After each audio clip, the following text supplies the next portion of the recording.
the story of David and Goliath, right? It's the story of a kid who defeats a gigantic warrior with just a slingshot and God's help.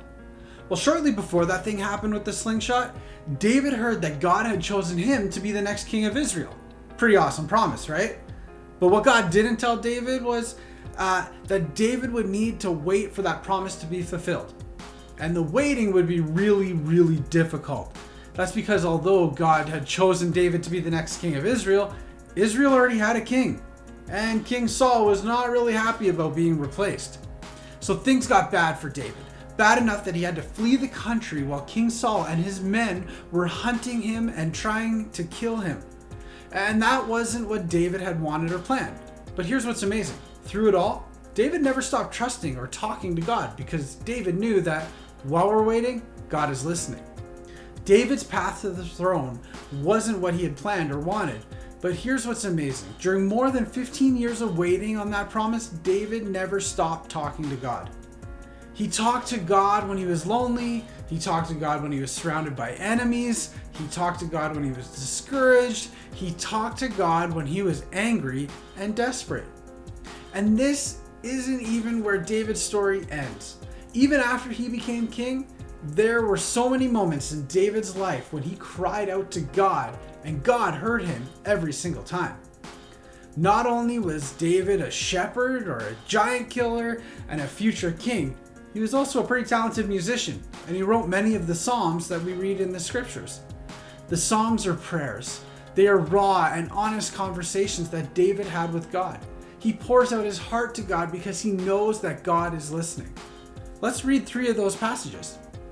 Psalm 57, 1-5, it says this: "Have mercy on me, O God, have mercy. I look to you for protection. I will hide beneath the shadow of your wings until danger passes by. I cry out to God Most High, to God who will fulfill his purpose for me. He will send help from heaven to rescue me, disgracing those who hound me.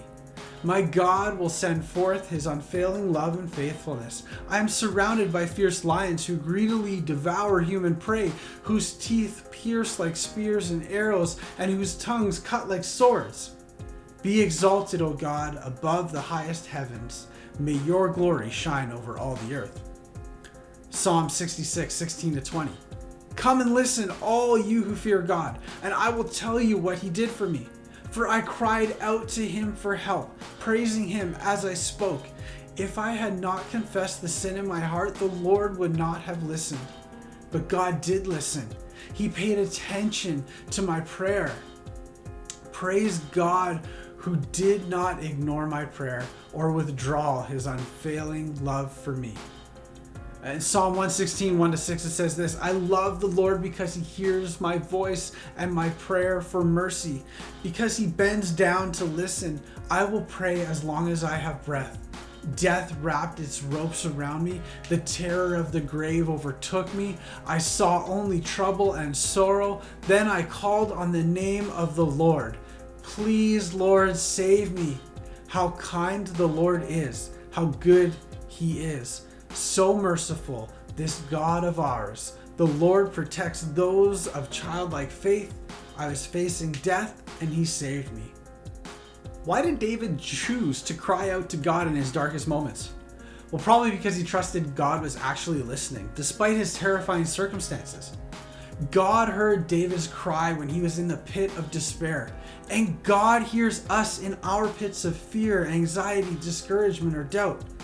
Despite everything David had experienced, he was certain God heard his prayers.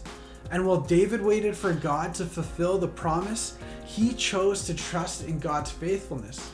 While he waited, David never stopped talking to God because David knew that while we're waiting, God is listening.